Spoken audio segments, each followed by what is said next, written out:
He will come in. He has a carefully prepared statement. The statement has been worked on now, we're told, for the last several hours. They've known about this for a long time over at the White House, but they've been waiting patiently to make sure that everything was ready to go. They've alerted members of Congress. They've alerted world leaders. And now the president will tell us officially bin Laden is dead. Good evening. Tonight, I can report to the American people and to the world that the United States has conducted an operation that killed Osama bin Laden, the leader of al-Qaeda, and a terrorist who's responsible for the murder of thousands of innocent men, women, and children. It was nearly 10 years ago that a bright September day was darkened by the worst attack on the American people in our history. The images of 9/11 are seared into our national memory. Hijacked planes cutting through a cloudless September sky, the Twin Towers collapsing to the ground, black smoke billowing up from the Pentagon, the wreckage of Flight 93 in Shanksville, Pennsylvania, where the actions of heroic citizens saved even more heartbreak and destruction. And yet we know that the worst images are those that were unseen to the world.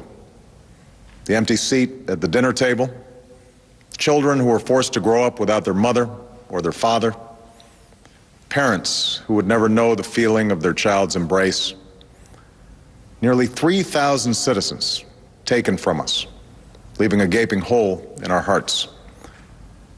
On September 11th, 2001, in our time of grief, the American people came together. We offered our neighbors a hand, and we offered the wounded our blood. We reaffirmed our ties to each other and our love of community and country. On that day, no matter where we came from, what God we prayed to, or what race or ethnicity we were united as one American family. We were also united in our resolve to protect our nation and to bring those who committed this vicious attack to justice. We quickly learned that the 9/11 attacks were carried out by al-Qaeda, an organization headed by Osama bin Laden, which had openly declared war on the United States and was committed to killing innocents in our country and around the globe. And so we went to war against al-Qaeda to protect our citizens, our friends, and our allies. Over the last 10 years, thanks to the tireless and heroic work of our military and our counterterrorism professionals, we've made great strides in that effort. We've disrupted terrorist attacks and strengthened our homeland defense. In Afghanistan, we removed the Taliban government, which had given bin Laden and al-Qaeda safe haven and support. And around the globe, we worked with our friends and allies to capture or kill scores of al-Qaeda terrorists, including several who were a part of the 9/11 plot. Yet Osama bin Laden avoided capture and escaped across the Afghan border into Pakistan. Meanwhile, al-Qaeda continued to operate from along that border and operate through its affiliates across the world.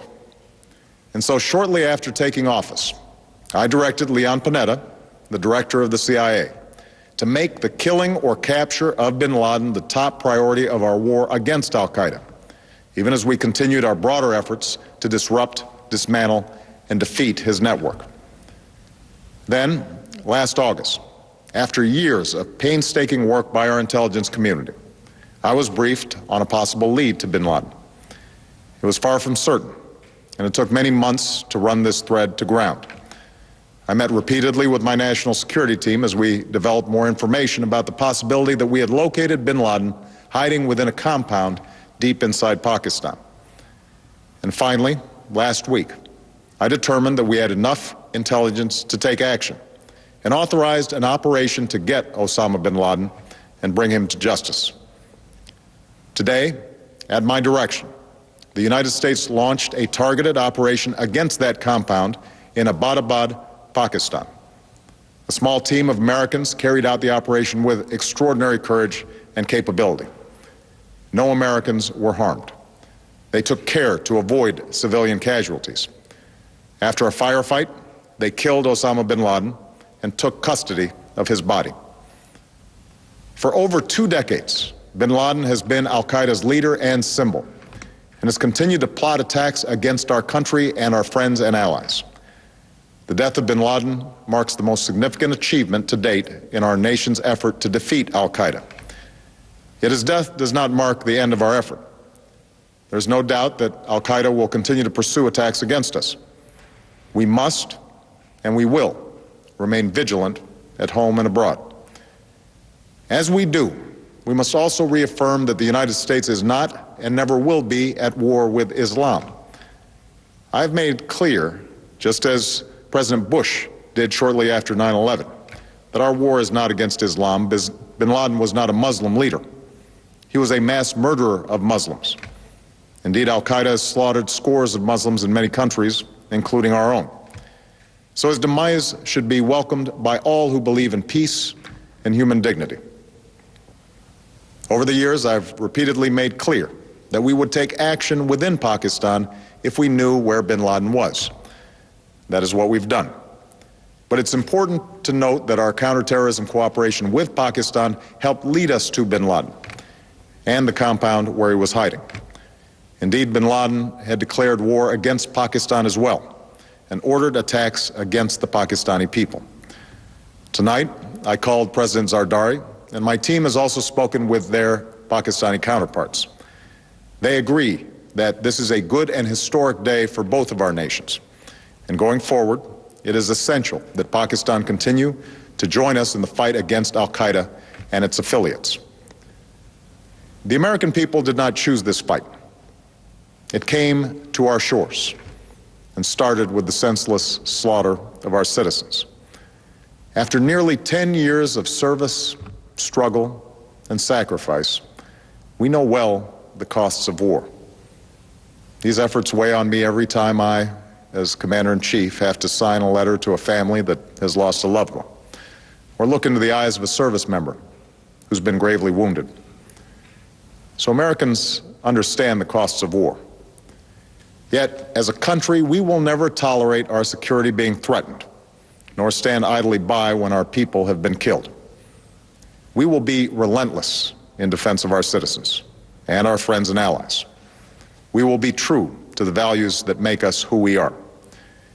And on nights like this one, we can say to those families who have lost loved ones to al-Qaeda's terror, justice has been done.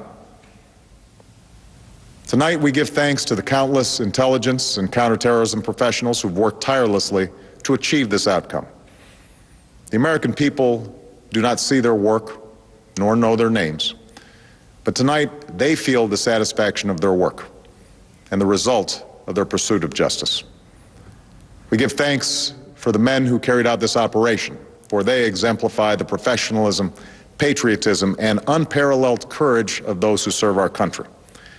And they are part of a generation that has borne the heaviest share of the burden since that September day. Finally, let me say to the families who lost loved ones on 9/11 that we have never forgotten your loss, nor wavered in our commitment to see that we do whatever it takes to prevent another attack on our shores. And tonight, let us think back to the sense of unity that prevailed on 9/11. I know that it has at times frayed, yet today's achievement is a testament to the greatness of our country and the determination of the American people. The cause of securing our country is not complete, but tonight we are once again reminded that America can do whatever we set our mind to. That is the story of our history. Whether it's the pursuit of prosperity for our people or the struggle for equality for all our citizens, our commitment to stand up for our values abroad, and our sacrifices to make the world a safer place. Let us remember that we can do these things not just because of wealth or power, but because of who we are. One nation, under God, indivisible, with liberty and justice for all. Thank you. May God bless you. And may God bless the United States of America. President of the United States making the dramatic, historic announcement. It's all official now. Bin Laden is dead. The president describing in some detail, not all of the detail, but in some detail, how the U.S. intelligence community got wind that bin Laden